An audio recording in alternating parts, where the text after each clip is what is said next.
Hello students, आप सभी का अकाउंटेंसी की क्लास में स्वागत है। हम डिस्कस कर रहे थे बिजनेस ट्रांजैक्शंस को और पिछले पार्ट में हमने जब हम परचेज करते हैं तो डिस्काउंट से रिलेटेड क्या क्या ट्रांजैक्शन हो सकती हैं उनको हमने डिस्कस किया था। आज के इस पार्ट में हम डिस्कस करेंगे जब हम सेल करते हैं तो डिस्काउंट से रिलेटेड क्या क्या ट्रांजैक्शन हो सकती हैं। तो देखते हैं ट्रांजैक्शन नंबर फर्स्ट। तो आपको आ सकती है goods sold to Ram ₹50,000 and allowed him 10% trade discount।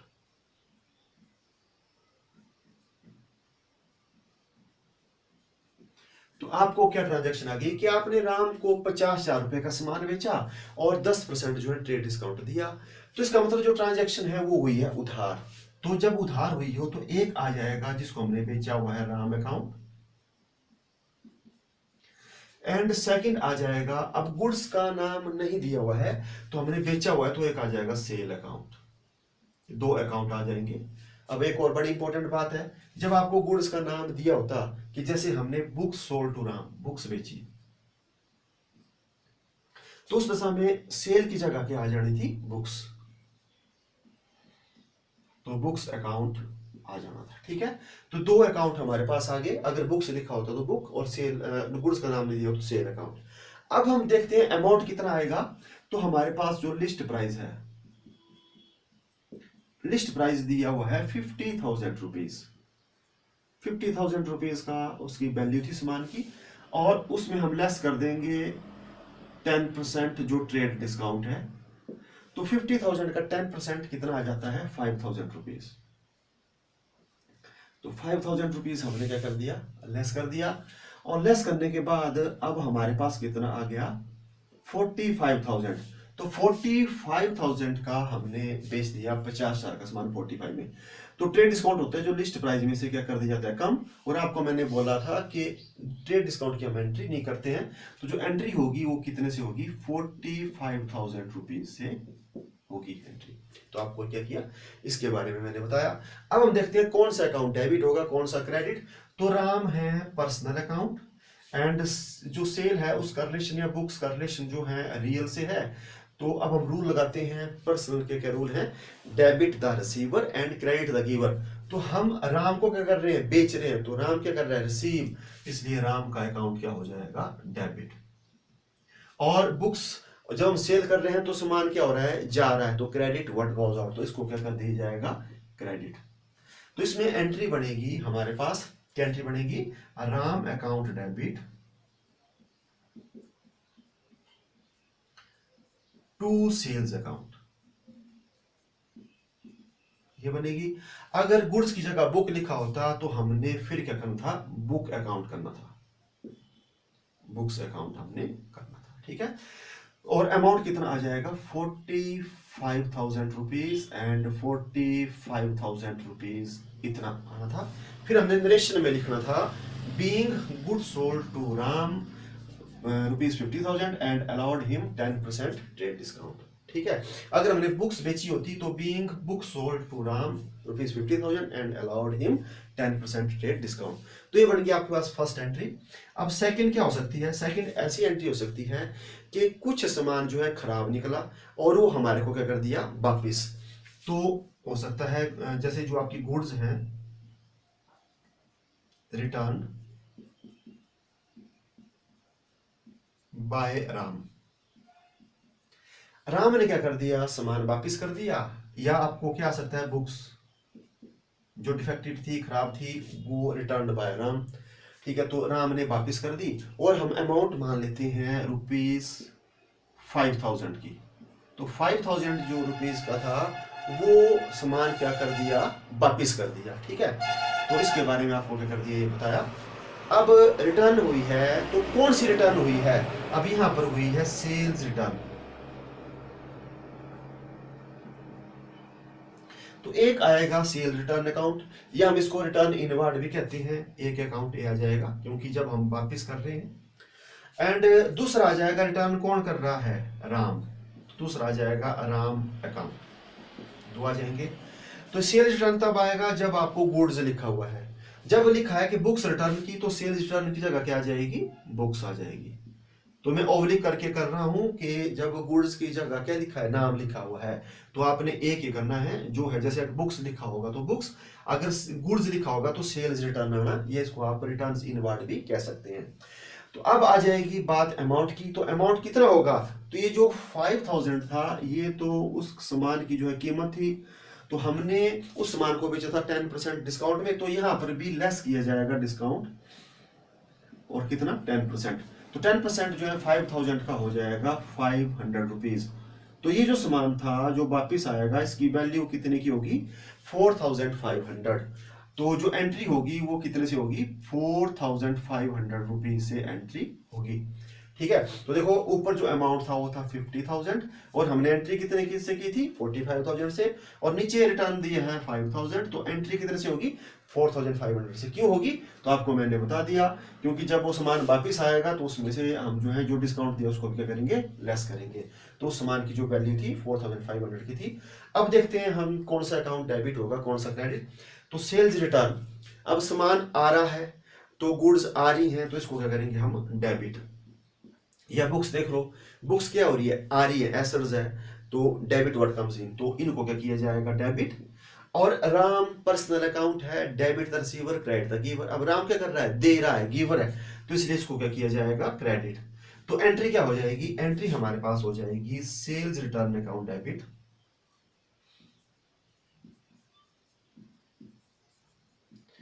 या आपको गुड्स की जगह बुक्स लिखा होता तो हमने क्या करना था, बुक्स अकाउंट डेबिट, क्योंकि आ रही है। और टू हमने क्या करना था, कौन दे रहा है, राम अकाउंट। अमाउंट कितना ना, 4500 रुपीज एंड 4500 रुपीज, ये हो गया। ठीक है, तो अब जो है थर्ड हमारे पास एंट्री आएगी अब पेमेंट की, क्योंकि उधार दिए है हमारे पास पेमेंट आएगी। तो सबसे पहले हम ऐसा करते हैं, इस एंट्री को बनाने से पहले हम देखते हैं कि हमने कितना रुपया जो है राम से लेना है। तो हमने कितने हजार रुपए का सामान उसको बेचा था, 45,000 का। अब उसमें से रिटर्न कितना आ गया, 4500 का रिटर्न आ गया। तो इसका मतलब हमने उससे कितना लेना था, हमने लेना था उससे 40,500 रुपीज। अब हम यहीं से ही बना लेते हैं ट्रांजेक्शन। तो हम ट्रांजेक्शन बनाते हैं, cash received from Ram rupees 40,000 कर देते हैं, 40,000 in full settlement of his account. तो इसका मतलब क्या हो गया कि कैश रिसीव्ड हुआ राम से 40,000 रुपया in full settlement of his account, पूर्ण चुकता के रूप में। मतलब हमने 40,000 रुपये लिया और उसका अकाउंट क्या करा दिया, क्लोज। तो हमने लेना कितना था, हमारे को भी ये कैलकुलेट करना पड़ेगा। तो हमने लेना कितना था, 40,500। और इसी ट्रांजैक्शन को इस तरीके से भी लिखा हुआ आ सकता है, कैश रिसीव्ड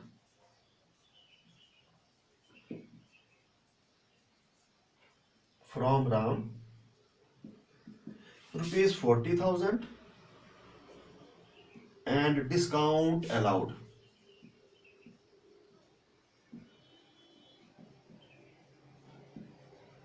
इन रुपीज 500। तो इस ट्रांजैक्शन में आपको पहले से क्या कर दिया था, ये कैलकुलेट करके दे दिया था। और इसमें आपको बोला है कि पूर्ण चुकता के रूप में 40,000 रुपए मिले। तो इसमें क्या करना पड़ना था, इसमें आपको सबसे पहले देखना पड़ेगा था उसकी ट्रांजैक्शन के कब हमने खरीदा। तो हमने खरीदा था 50 का, और उसको कितने का हमारे को मिला था, 45,000 का डिस्काउंट दिया था। फिर हमने वापस किया था, तो वो जो है हमने कितने का वापस किया था, 4,500, और लेना कितना था हमने, 40,500। फिर देखना पड़ेगा कि यहाँ तो 40,000 दे रहा है, तो इसका मतलब 500 रुपया जो दिया वो हमारे पास क्या हो गया, कैश डिस्काउंट। और कैश डिस्काउंट ऐसा होता है जो लिस्ट प्राइस में कम नहीं किया जाता है, और उसी को ही हम जो है बताते हैं। ठीक है, तो और इसमें आपको बिल्कुल क्लियर करके दे दिया कि 40,000 दिया और उसको अपने डिस्काउंट दिया 500 रुपीज। तो ये सेम बात होगी। अब हमारी जो है एंट्री क्या क्या होगी, तब एक एंट्री हो जाएगी हमारे पास, एक अकाउंट आएगा कैश अकाउंट। ठीक है। अब कैश कितना आ रहा है, वो दिया है 40,000, तो 40,000 रुपया हो जाएगा कैश का। इसके बाद एक आ जाएगा डिस्काउंट का। डिस्काउंट कितना है वो हमने निकाल लिया 500। ये जो ऊपर वाली ट्रांजैक्शन इसमें हमने 500 निकाल लिया और नीचे वाली में हमारे को दिया था, तो इसमें हमारे को जो है 500 रुपये भी क्या करना पड़ेगा, बताना पड़ेगा। और तीसरा रिसीव किससे हो रहा है, राम से। तो राम का अकाउंट आ जाएगा, तो राम का से हमने कितना लेना था 40,500, तो यहाँ पर 40,000 की 500 हमारे को क्या करना पड़ेगा, एडजस्ट करना पड़ेगा। कैसे कैसे हुआ, 40,000 हमने लिया और 500 उसको छोड़ दिया। तो हमारे पास 3 अकाउंट आ गए, एक कैश अकाउंट, एक डिस्काउंट अकाउंट, एक आ गया राम का अकाउंट। अब हम देखते हैं इनके रूल। तो सबसे पहले हम देखते हैं राम।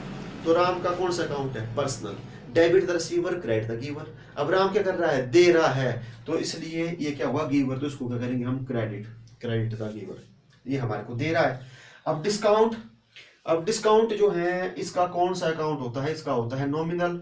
नॉमिनल में क्या क्या आते हैं, expenses and losses, income and gain. तो हम अब क्या कर रहे हैं, अलो कर रहे हैं, हम दे रहे हैं, तो हमारे लिए क्या एक्सपेंस है, तो इसलिए डिस्काउंट अकाउंट को क्या किया जाएगा, डेबिट। और कैश क्या है, ये हमारा रियल अकाउंट है, तो रियल के अकाउंट है, आ रहा है डेबिट, जा रहा है क्रेडिट, तो हमारे को राम दे रहा है, हमारे पास आ रहा है, इसलिए इसको क्या किया जाएगा, डेबिट। तो डेबिट कौन कौन से अकाउंट हुए, हम उनको करते हैं पहले। तो हमारे पास हो जाएगा कैश अकाउंट डेबिट और discount account debit to credit किसको किया, राम अकाउंट। और अमाउंट, अमाउंट कितना हो गया, कैश हमारे को कितना मिला है 40,000 रुपीज का। डिस्काउंट हमने कितना दिया 500 एंड राम का जो है अकाउंट क्लोज हो गया, हमने कितना बता दिया 40,500। ठीक है, तो ये बन गई हमारे पास जैसे जो है तीसरी ट्रांजैक्शन। अब हम इसमें क्या करेंगे, cash received from Ram 40,000 and allowed him 500 discount. तो ये हमारे पास बन गई। जब हम सेल करते हैं तो हमारे पास कौन कौन सी जैसे जो है डिस्काउंट के वक्त ट्रांजैक्शन हो सकती है। ठीक है, तो अब एक और मैं आपको ट्रांजैक्शन जैसे जो है बताता हूँ, उसका रिलेशन फर्स्ट एंट्री से ही है। फिर आप क्या कर सकते हैं, जो आपको बुक में क्वेश्चन दिए हैं उनको आप सॉल्व कर सकते हैं। अगर आपको कोई प्रॉब्लम होगी तो आप फिर मुझे जो है बता सकते हैं कमेंट करके। अब एक जो है एंट्री हमारे पास क्या हो सकती है कि goods sold to Ram ₹50,000 and allowed him 10% trade discount. फिर आगे इसमें मैं ऐड कर दूंगा फॉर कैश पेमेंट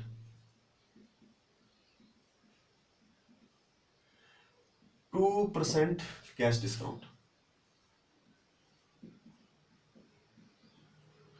अब इसमें क्या हुआ कि हमने राम को सामान बेचा था 50,000 रुपए का और उसको 10% हमने ट्रेड डिस्काउंट दे दिया, लेकिन कैश पेमेंट के लिए अब राम ने क्या कर दिया, हमारे को कैश में पेमेंट कर दी उस वक्त।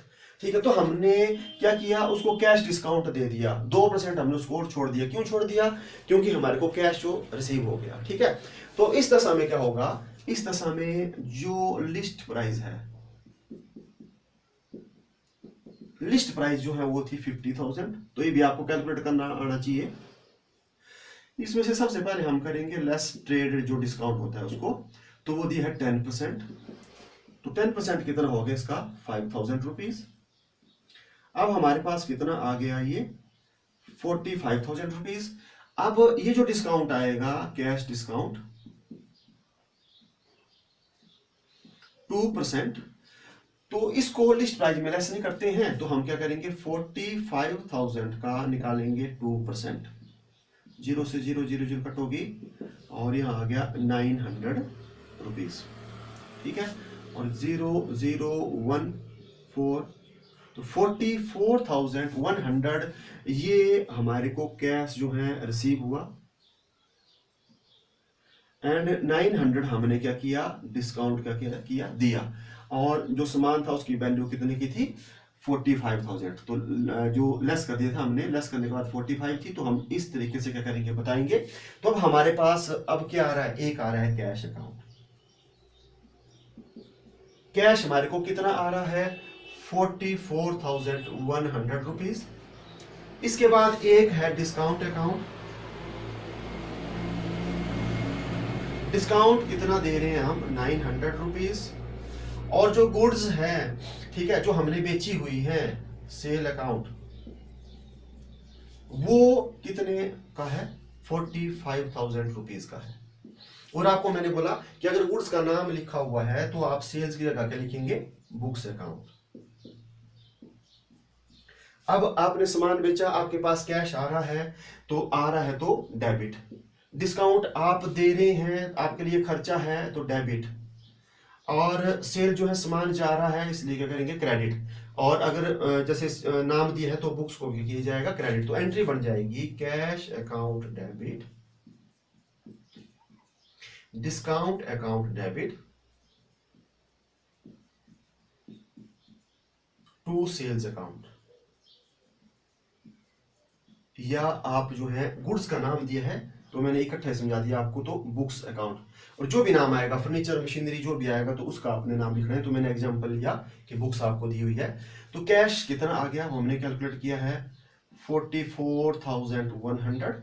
और डिस्काउंट कितने से डेबिट हो जाएगा, 900 से। और सेल जो है हमने कितने का कर दिया सामान, 45,000 से। ठीक है, तो इसलिए जो कैश डिस्काउंट है उसकी हम एंट्री करते हैं, क्योंकि इसको लिस्ट प्राइस में से लेस नहीं किया होता है। तो आज के इस पार्ट में बस इतना ही, अब मिलते हैं हम नेक्स्ट पार्ट में। Thank you.